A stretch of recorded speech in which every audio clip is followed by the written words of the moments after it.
नमस्कार। छंद की इस कक्षा में आपका स्वागत है। हमने इससे पहले छंद की 4 कक्षाएं पढ़ी है। आज हमारी 5वीं क्लास है। कल हमने पिछली कक्षा में गुरु वर्ण से जो लघु वर्ण है, गुरु का जो लघु है वो कैसे माना जाता है, उसके 2 नियम पढ़े। पहला नियम हमने पढ़ा था कि जब ए का उच्चारण लघु उच्चारण किया जाता है तो इस ए को ये गुरु होते हुए भी इसकी एक मात्रा गिनी जाती है। कितनी मात्रा गिनी जाती है? मैंने उदाहरण समझाया था, जही कर जही पर सत्य सने हूं, सोते ही मिलही न कछु संदेहु। इसमें मैंने समझाया था कि जहां जही जही और तेही दिख रहा है, वहां दिख तो ए रहा है, पर लघु उच्चारण के कारण उस ए की मात्रा क्या गिनी जाएगी? एक मात्रा। वो दिख तो जही रहा है पर बोला जही जाता है कि जही जही कर जही पर सत्य सने हो, ऐसे बोला जाता है। सोता ही मिला ही न कछु संदेहु। भैया यही रहने दो इसको, आप बैठ जाओ, पढ़ाई कर लो। आगे बढ़ते हैं। हमने दूसरा नियम पढ़ा था। पहला नियम है, हमने दूसरा नियम पढ़ा था, ओ का जब लघु उच्चारण किया जाए, कौन सा उच्चारण किया जाए? लघु उच्चारण किया जाए, तब ये ओ गुरु होते हुए भी इसकी लघु मात्रा गिनी जाती है। कैसी मात्रा गिनी जाती है? जैसे प्रभु दो चाप खंड मही डारे। प्रभु यानी भगवान श्री राम ने चाप यानी धनुष के, दो यानी 2 टुकड़े, मही यानी धरती पर, डारे यानी डाल दिए। भगवान श्री राम ने धनुष के दोनों टुकड़ों को किस पर डाल दिया? धरती पर डाल दिया। यहां दिखता तो 2 है, उदाहरण में दिखता तो क्या है? 2। उदाहरण में दिखता तो 2 है और ये ओ दिखता है, परंतु उच्चारण में दौ बोला जाता है। इस कारण यहां ओ की जगह लघु उच्चारण होने के कारण यहां भी एक मात्रा गिनी जाती है। कितनी मात्रा? एक मात्रा। तो अब हम तीसरा नियम पढ़ने जा रहे हैं। शुरुआत करते हैं नंबर 3। ये नियम तो हमने अच्छे से पढ़े। अब हम तीसरे नियम को लेते हैं। हमारा तीसरा नियम है, लिख लीजिए मेरे साथ साथ, ताकि आप डायरेक्ट फिर समझने का काम रहेगा।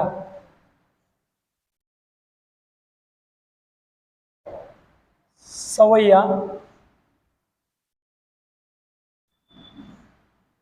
मनहरण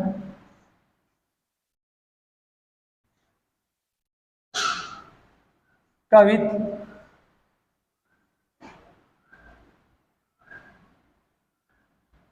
आदि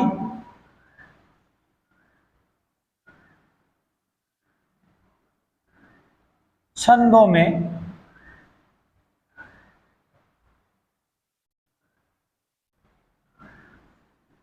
गुरु वर्ण को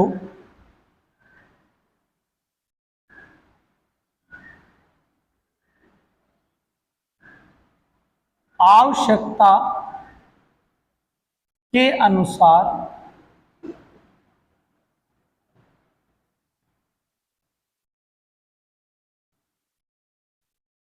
लघु माना जा सकता है।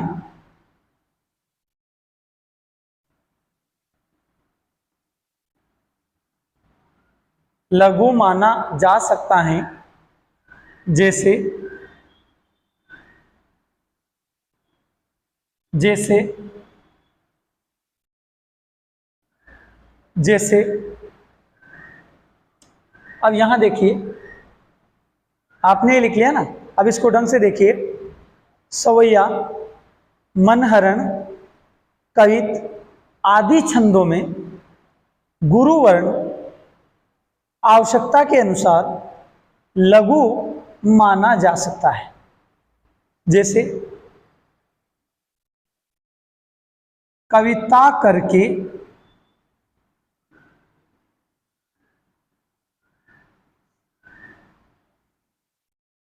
तुलसी न लसे,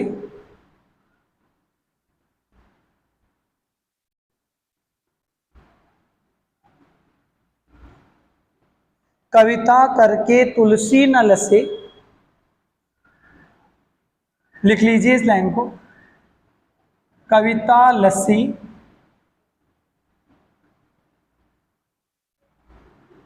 पा तुलसी की कला,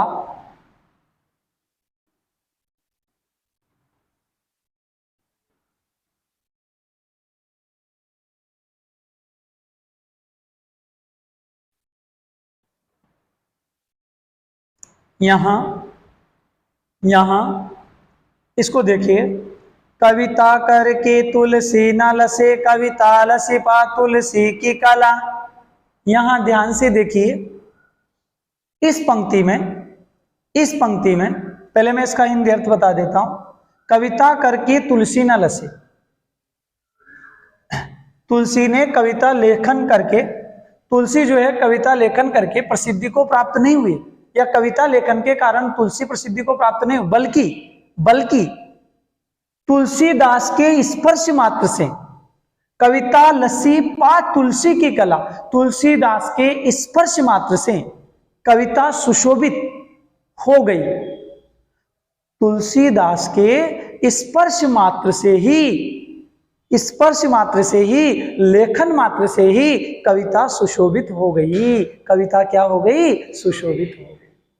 यहां जो है, अब बोलते समय मैं जो बोल रहा हूं उसको ध्यान से देखिए, कहां मिस्टेक है। कविता करके तुलसी न लसी, कविता लसी पा तुलसी की कला। अब यहां लसी, ध्यान देना, फिर देखो, कविता करके तुलसी न लसी, कविता लसी, देखो ध्यान से सुनो, कविता लसी, मैंने ऐसे नहीं बोला लसी, मैंने बोला कविता करके कविता करके तुलसी न लसे, कविता लसी। आवाज सुने, मैंने छोटी का प्रयोग किया। यहां दिख तो बड़ी रही है, गुरु मात्रा दिख रही है, पर उच्चारण करते समय इस सी को हमें लघु उच्चारण करेंगे। कौन सा उच्चारण हो रहा है? लघु। तो लघु उच्चारण होने के कारण, यहां सी का लघु उच्चारण होने के कारण एक मात्रा गिनी जाएगी। कितनी मात्रा? एक मात्रा। बताओ समझ में आ रहा है कि नहीं आ रहा है? जो मैं आपको पढ़ा रहा हूं वो कोई किसी को नहीं पढ़ाता है, ये सत्य बात है। और जो मैंने आपको कल नियम पढ़ाए, आपके लिए जो मेहनत करी, कोई किसी के लिए नहीं करना चाहता है, सब यही पढ़ाते हैं। बस वो नियम बता देते हैं 5-7 और हो गया काम, डायरेक्ट चंद लिख देते हैं, इसमें इतनी मात्रा लगती है, इसमें इतनी लगती है, चलो ठीक है जाओ, हो गया काम। पर मैं आपको पूरा पढ़ा के भेज रहा हूं ताकि भविष्य में आपको समस्या नहीं आए। आप कभी किसी बच्चे को पढ़ाएं तो अधूरा ज्ञान नहीं दे। आगे सुनिए, पा तुलसी की, अब ध्यान देखो, तुलसी की, दिख तो बड़ा की रहा है तुलसी। अब देखना बड़ा की कैसे बोलते हैं, छोटा की और बड़ा की और क्या बोले की। अब यहां सुना, पा तुलसी की कला, तुलसी की कला। या इसका जो उच्चारण है वो लघु उच्चारण होगा। इस की का भी कौन सा उच्चारण होगा? लघु। इस कारण इसकी भी लघु मात्रा होगी, एक मात्रा, और इस लस्सी में सी की भी क्या होगी? लघु मात्रा। अब मैं आपको यहाँ स्पष्टीकरण कर रहा हूं, ध्यान से देखिए। मैं यही तो कहता हूं, हिंदी में दिखता कुछ और है, होता कुछ और है, ठीक है? ये हिंदी है। और कहते हैं ना कि पढ़ो तो हिंदी है, ना पढ़ो तो हिंदी है। हिंदी को जिसने समझ लिया, समझ लो उसने सब समझ लिया। कहते हैं ना कि पढ़ो तो हिंदी है, अगर वास्तव में हम हिंदी का अध्ययन करें तो हिंदी है, और अगर ऐसे अध्ययन करें तो हिंदी हमारी हिंदी करवा देती है। बताओ करवा देती कि नहीं करवा देती? अभी मैं आपको थोड़ा सा भी गलत पढ़ा दूंगा तो क्या कहेंगे, और इस जमाने में तो बुराई देखने वाले हजार हैं, अच्छाई देखने वाले कोई नहीं है। बुराई बुराई ढूंढते हैं लोग, अच्छाई ढूंढते क्या? कोई नहीं ढूंढता। इस जमाने में अच्छाई किसी को पसंद नहीं है, केवल बुराई के पीछे भागते हैं। यार यार दिख दिख दिख दिख कैसे चल रहा है, चाहे वो कितना ही अच्छा चल रहा हो बेचारा। अगर वो जल्दी में है तो क्या दुख दुख दुख घमंड आ गया, अगर वो ज्यादा धीरे चल रहा है दुख दुख दुख सांड की तरह जा रहा है। मतलब जमाने में व्यक्ति किसी ना किसी प्रकार से बुराई ढूंढता है, जमाने का काम ही है। परंतु हमें तो अपने लक्ष्य की ओर ध्यान रखना है, पढ़ना है अच्छे से और कोशिश करनी। आप रिजल्ट के पीछे मत भागो, रिजल्ट आपके पीछे भागेगा। कारण क्या है? मेहनत इतनी होनी चाहिए कि सफलता अवश्य मिलती। अब मेहनत ही नहीं कर रहे हैं, लोग कह रहे हैं सर आज तो मैं लेट हो गया। जिनको हमने फोन लगा दिया पहले दिन से उनको उमंग ही नहीं है। मैंने जहां तक देखा है बच्चों में पढ़ने की उमंग ही नहीं, उनको ऐसी ऐसी चीजें पढ़ाई जा रही फिर भी उनका बेजा काम ही नहीं कर रहा है। मुझको तो ऐसा लगता है कि पढ़ाई के प्रति वास्तव में इस एरिया में रुझान ही नहीं है, जाने क्या पता। मुझको ऐसा लग रहा है कि ये जो मैं आपको पढ़ा रहा हूं इसका फायदा ज्यादा यूट्यूब पे पढ़ने वाले लेंगे, देख लेना पड़ेगा, ज्यादा फायदा वो लेंगे। और हमारे जो ऑफलाइन स्टूडेंट है वो तो भाई साहब गलियों में घूम रहे हैं, कोई कहाँ घूम रहे हैं, उनको ये पता नहीं आ रहा क्या करेंगे इसको। अरे भैया ये अगर आप सीख गए ना तो यही काम में आने, इनके बिना आपकी परेशानी आएगी। अब चलते हैं, इसका स्पष्टीकरण करता हूं मैं। इस पंक्ति में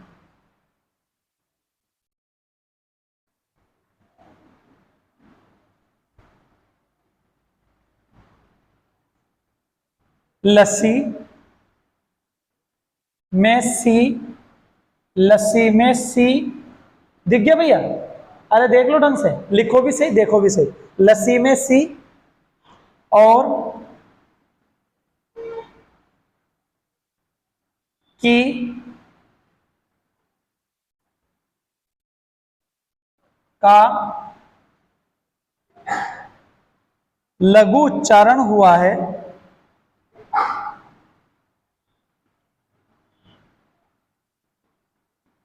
लघु उच्चारण होने के कारण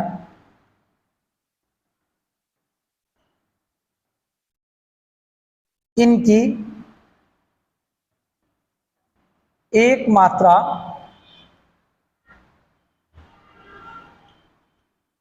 गिनी जाएगी। लघु उच्चारण होने के कारण इनकी एक मात्रा गिनी जाएगी, एक तो की और एक सी की। अब ये की और सी कहाँ है? ये लस्सी में जो सी है एक तो इसकी, इसका उच्चारण लघु हो रहा है, और एक जो ये की है इसका उच्चारण भी लघु हो रहा है। इस कारण इन दोनों की एक मात्रा गिनी जाएगी। कितनी मात्रा गिनी जाएगी? लक्ष्मी, कितनी मात्रा गिनी जाएगी? एक मात्रा। इन दोनों की मात्रा कितनी गिनी जाएगी? इसकी भी एक और इसकी भी एक। ठीक है, इसी के साथ ये जो नियम है गुरु से लघु वर्ण का जो नियम है ये यही समाप्त हो रहे हैं, अब हम पढ़ने जा रहे हैं छंद के प्रकार। क्या पढ़ने जा रहे हैं? ठीक है, तो आप इसका स्क्रीनशॉट ले लें।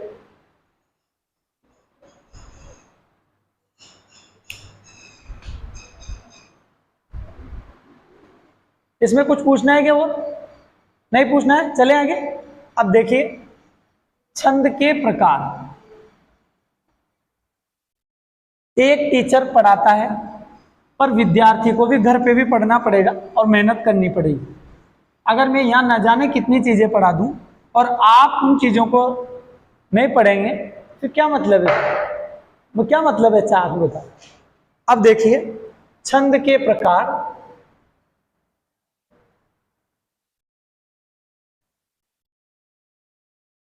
छंद के प्रकार काय के प्रकार? छंद के प्रकार। सबसे पहला प्रकार है, बोलो बोलो डरो मत, मात्रिक छंद।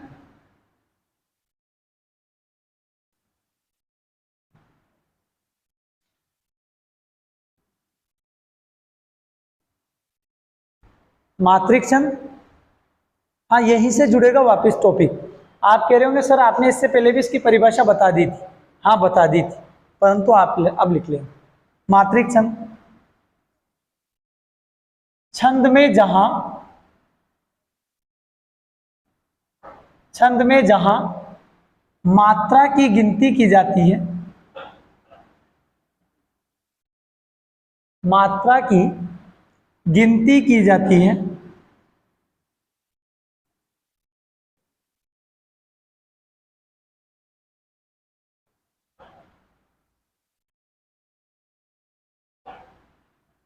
उसे मात्रिक छंद कहते हैं।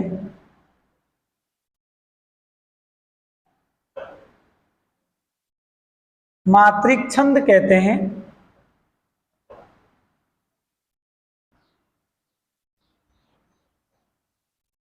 छंद में जहां मात्रा की गिनती की जाती है, किसकी गिनती की जाती है, उसे क्या कहते हैं? छंद में जहां किसकी गिनती की जाती है, उसे मात्रिक छंद कहा। यहां देखो लिखा रहा है ना, मात्रा की गिनती, किसकी गिनती, मात्रा की। अब देखिए नंबर 2, वर्णित छंद।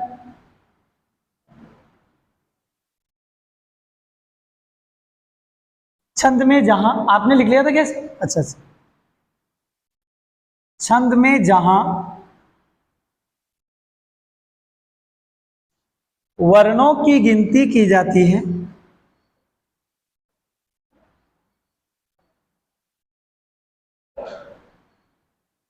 वर्णों की गिनती की जाती है,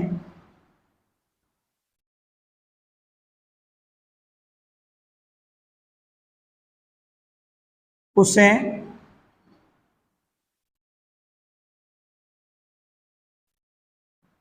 वर्णित छंद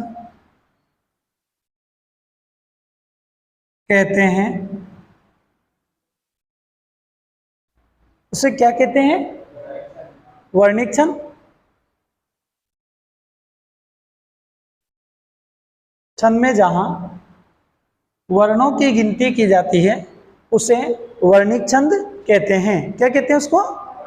1 मिनट के लिए देखे थे, गर्दन इधर करो, बोर्ड पे देखना। अब इसको सीधा याद करने का तरीका क्या है? जहां किसकी गिनती की जाती है, केवल किसको ध्यान रखना है? मात्रा, और ज्यादा रखने की आवश्यकता नहीं। क्या याद रखोगे? मात्रा की गिनती। जहां मात्रा की क्या की जाती है, उसे मात्रिक छंद कहा जाता है। छंद में जहां किसकी गिनती की जाती है, देख लो भैया ये लिखा रहा है, किसकी? वर्णों की गिनती की जाती है, उसे वर्णित छंद कहा जाता है। ठीक है, अब देखिए आगे। छंद पुनः, छंद पुनः 3 प्रकार के होते हैं। 3 प्रकार के होते हैं।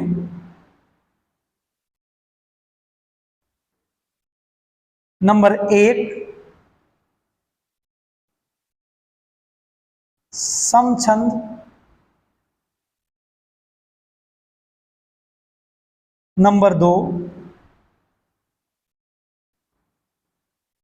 अर्ध समछंद।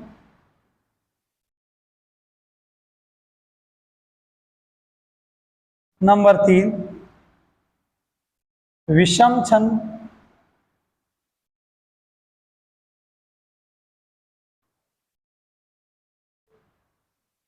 ठीक है,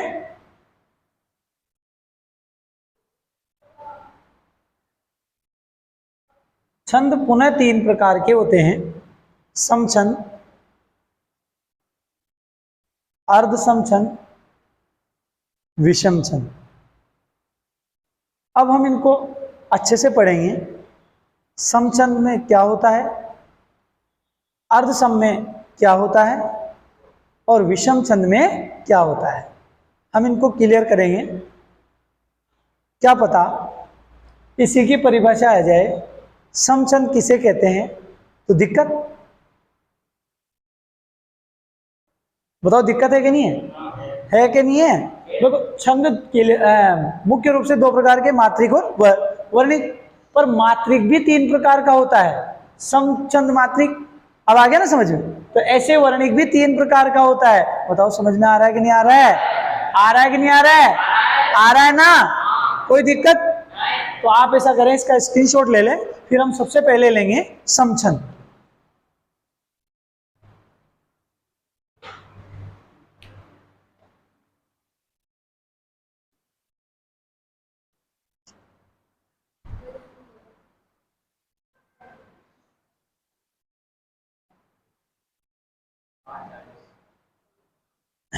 अब हम सबसे पहले पढ़ेंगे समछंद। समछंद किसे कहते हैं? सबसे पहले हम डालेंगे समछंद। क्या डालेंगे? शाबाश।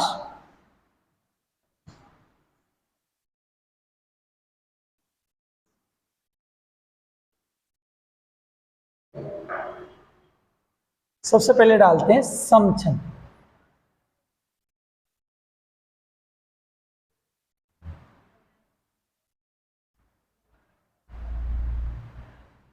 लिखिए, छंद के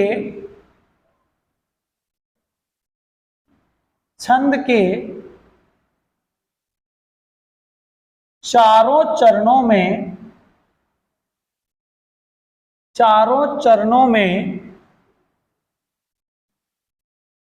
जहां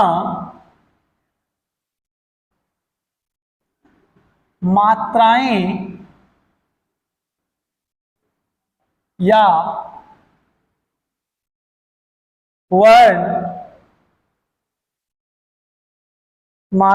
या वर्ण बराबर होते हैं,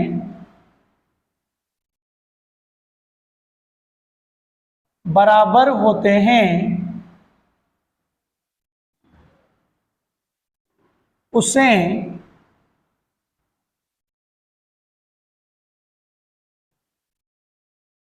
समछंद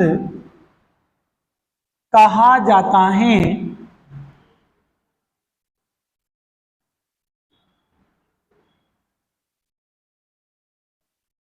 जैसे, 1 मिनट के लिए अब देखिए, आपने अगर लिख लिया तो ऊपर देखें, यहां मैंने लिखाया समछंद। छंद के चारों चरणों में जहां मात्राएं या वर्ण, या तो मात्रिक छंद होगा या वर्णिक छंद होगा, इसलिए मैंने दोनों लिखा दिया। मात्राएं या वर्ण क्या होते हैं? बराबर होते हैं। कितने चरणों में? बोलो बोलो। चारों चरणों में जहां मात्राएं या वर्ण क्या होते हैं? अच्छा, सम यानी क्या होता है? बराबर। सम यानी क्या होता है? जहां चारों चरणों में मात्राएं या वर्ण बराबर होते हैं, उसे समछंद कहा जाता है। मुझे ढूंढने की क्या जरूरत है तुझे? तू तो केवल मुझे याद कर, मैं खुद आ जाऊं। ईश्वर को ढूंढने की जरूरत है क्या? है क्या? भाई साहब, निगाहों से देखो, सही तरीके से देखो। सम लिखा रहे, सम का मतलब होता है बराबर। जहां छंद के चारों चरणों में मात्राएं या वर्ण बराबर होते हैं, उसे समछंद कहा जाता है। बताओ गलत है क्या? मैंने कल पढ़ाए थे, एक लाइन याद है? आप याद करो। जही कर जही पर सत्य सनेहु, सोते ही मिले ही ना कछु संदेह। जो व्यक्ति जिस वस्तु या जिस लक्ष्य को सच्चे मन से, सच्चे प्रेम से चाहता है, उसे प्राप्त करना चाहता है, सोते ही मिल ही वह उसे अवश्य प्राप्त होती है। न कछु संदेह, इसमें कोई संदेह नहीं है। पर कब प्राप्त होती है? सच्चे मन से चाहने पर। आज हम चाहते हैं कि हमारा रिजल्ट सबसे बढ़िया है, तो एक ही बात याद रखें, आपकी मेहनत वैसी ही होनी चाहिए, अन्यथा कहां से आएगा?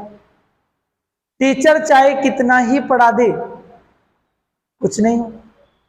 लिखना तो आपको है, और जब आप ही कदम से कदम मिलाकर नहीं चल सकते तो टीचर का क्या दोष है। मैं आपके ऊपर पूरे मन से मेहनत कर रहा हूं, मुझे पता है मेहनत करेंगे, अगर इन्होंने करी तो वास्तव में ये बढ़िया से बढ़िया परिणाम इनको मिलेगा।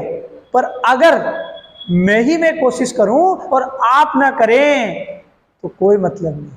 मैंने छंद के ऐसे ऐसे नियम पढ़ाए जो मैंने पहले नहीं पढ़ाए, और आप उन्हें सीखे ही नहीं, घर पे जाके समझे ही नहीं, पढ़े ही नहीं। क्या मतलब है उसका? क्या मतलब है? एक कारीगर जिस प्रकार रेत और सीमेंट से ईंटें चुनता है, दीवार बनाता है, परंतु उस दीवार को चुनने के बाद वो घर वालों से कहता है कि इस दीवार को पानी पिलाना, तब ये दीवार पक्की होगी, अन्यथा ये ढह जाएगी। अब आप यदि उस दीवार को 4-5 दिन तक पानी नहीं पिलाएंगे, वो ढहनी है, नहीं पिलाएंगे सूखी रहेगी, तो वो तो खत्म है दीवार। क्या मतलब उसका, पकेगी क्या हो? उसी प्रकार एक बार टीचर के पढ़ाने के बाद उस सामग्री को आपको 4-5 बार अभ्यास करना चाहिए। हम दिन में 2 समय खाना खाना भूलते हैं क्या? कभी नहीं भूलते भाई साहब। 2 समय क्या, 3 समय डांटते हैं बहुत सारे तो। और अभी शादियों का प्रोग्राम चल रहा है तो ये पता नहीं लोगों को वो कितना खा रहे और क्या क्या खा रहे हैं, अंड संड चल रहा है। तो भाई साहब ऐसे पढ़ाई पे ध्यान दो, सबसे जरूरी पढ़ाई है। चलें आगे। उसे समछंद कहा जाता है। जैसे जैसे अब पहले मात्रा वाला बताता हूं, चौपाई छंद होता है। चौपाई छंद में 16 मात्राएं होती हैं। कितने चरणों में बोलो? चारों चरणों में। Very good. चारों चरणों में कितनी मात्रा होती है? 16 मात्रा। किस छंद में? मेरे बाप, किस छंद में कितनी मात्रा होती है? कितने चरणों में? 4। इधर देखो, अब वर्ण वाला लेता हूं। वंशस्थ, इसमें 12 वर्ण होते हैं। कितने वर्ण होते हैं? वर्ण। यहां मात्राएं नहीं आती है, यहां वर्ण गिने जाते हैं। क्या गिने जाते हैं? वर्ण गिने जाते हैं। चलें आगे। अब दूसरा देखते हैं। अर्ध समछंद।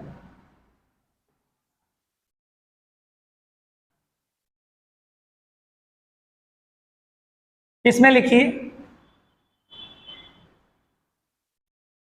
छंद के 2-2 चरणों में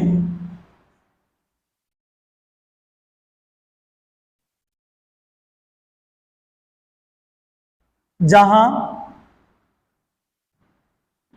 मात्राएं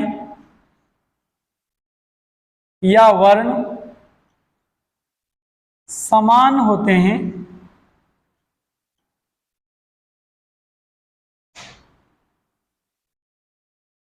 उसे अर्ध समछंद कहते हैं।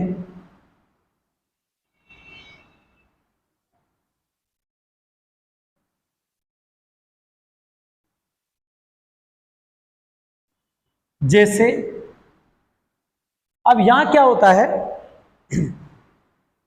जैसे यहां मैंने लिखाया कि छंद के 2-2 चरणों में जहां मात्राएं या वर्ण समान होते हैं उसे अर्ध समछंद कहते हैं। मतलब यहां पहले और तीसरे में, दूसरे और चौथे में वर्ण या मात्राएं समान होते हैं। पहली लाइन में और तीसरी लाइन में, दूसरी लाइन में और चौथी लाइन में क्या होते हैं? समान। क्या होते हैं? बोलना तो आता है ना, भगवान ने मुंह दिया आप। क्या होते हैं? क्या होते हैं? अब इधर देखो, मैं समझाता हूं। जैसे जैसे दोहा छंद होता है, बोर्ड पे देख लो पहले, क्योंकि ये मायने रखेगा, समझना। पहले बोर्ड पे देख लो, कौन सा छंद होता है, कौन सा छंद होता है, दोहा छंद, है ना। अब दोहा छंद में पहले और तीसरे पंक्ति में, दोहा छंद में पहली और तीसरी पंक्ति में, पहली और तीसरी पंक्ति में, इधर देखना ध्यान से, 1 3 13 मात्राएं होती है। पहली और तीसरी पंक्ति में कितनी मात्राएं होती है, देख लो इधर ध्यान से, पहली और तीसरी पंक्ति में कितनी मात्राएं होती है, शाबाश, कितनी होती है, और दूसरी और चौथी पंक्ति में 11 मात्राएं होती है। कितनी मात्राएं होती है, कौन कौन सी पंक्ति में, तो मैंने यहां लिखाया छंद के 2-2 चरणों में, 2 चरण हो गए और 2 चरण हो गए।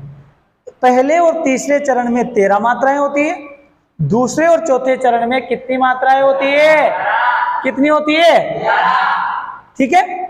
तो दोहा छंद हमने मात्रिक वाला समझ लिया, अब हम समझेंगे वर्णिक वाला, मतलब वर्ण वाला। इसमें देखिए,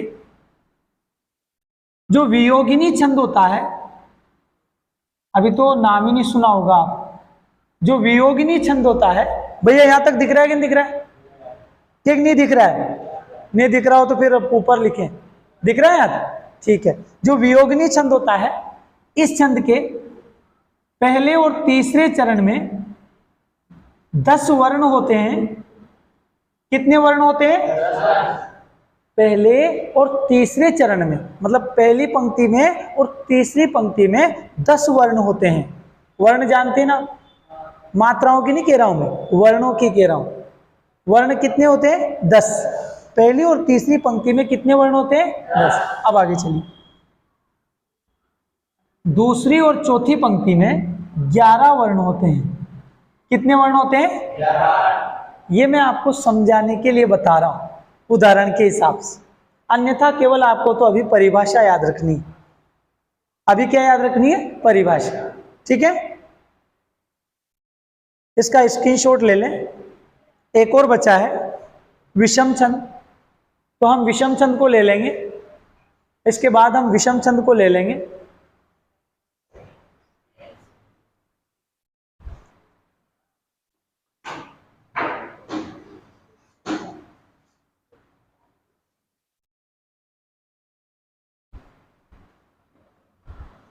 हाँ तो ठीक है, समछंद में चारों चरणों में मात्राएं या वर्ण जो बराबर होते हैं, इसलिए इसे समछंद कहा जाता है। अर्ध सम में जो है 2-2 चरणों में मात्राएं या वर्ण बराबर होते हैं, इसलिए इसे अर्ध समछंद कहा जाता है। अब हम पढ़ेंगे तीसरा वाला, तीसरा है विषम छंद।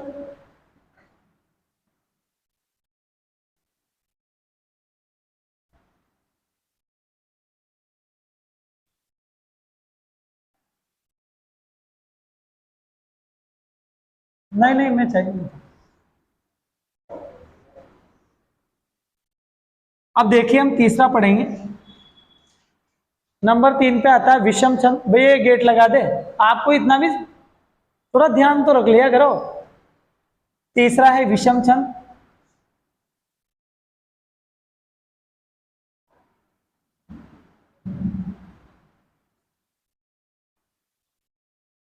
ठीक है, विषम छंद में लिखिए,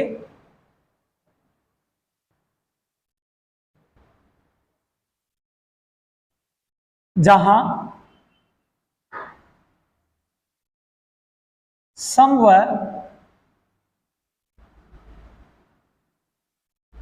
अर्धसम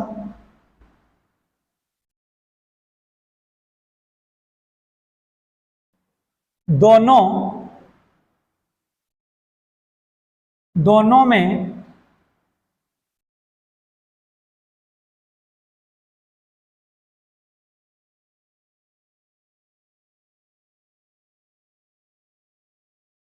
जहां सम व अर्धसम दोनों में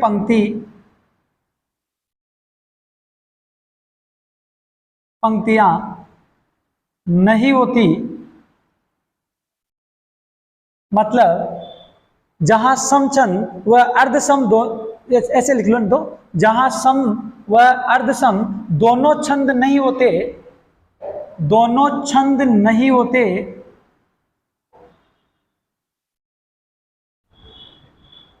नहीं होते, उसे उसे विषम छंद कहा जाता है, उसे विषम छंद कहा जाता है।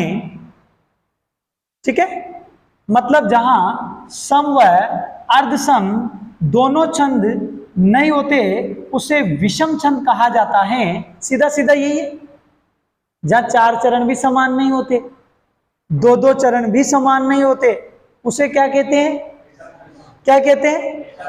बस सीधी परिभाषा है भाई। जहां न तो सारे चरण समान होते हैं, न 2-2 चरण समान होते हैं, उसी छंद का नाम क्या है? विषम छंद। मतलब सीधा सीधा इस छंद के चारों चरणों में अलग अलग मात्राएं या अलग अलग वर्ण होते हैं। सीधा सीधा यही निकला। अब सुनिए आगे, सुनिए। 4 से अधिक लिखो, 4 से अधिक चरणों वाले छंद को विषम छंद कहा जाता है।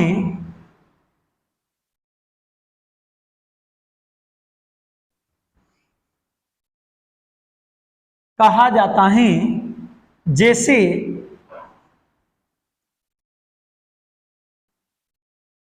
ठीक है। अब 1 मिनट के लिए बोर्ड पे देखिएगा भैया, आराम से समझिएगा, नहीं तो फिर कल से भी कह देंगे सर ने जल्दबाजी में पढ़ा दिया। जहां सम व अर्धसम दोनों छंद नहीं होते, न तो पंक्तियों के चारों चरणों में समान मात्राएं होती है या समान वर्ण होते हैं, न 2-2 चरणों में समान होते हैं। जब दोनों नहीं होते तो कौन सा होता है? विषम। और विषम छंद में क्या होता है? 4 से अधिक चरणों वाले छंद को विषम छंद कहा जाता है। जैसे कौन कौन से छंद हैं? छप्पई छंद है। कौन सा छंद है? छप्पई। जैसे छप्पई छंद, कुंडलिया छंद, ठीक है। छप्पई छंद, कुंडलिया छंद।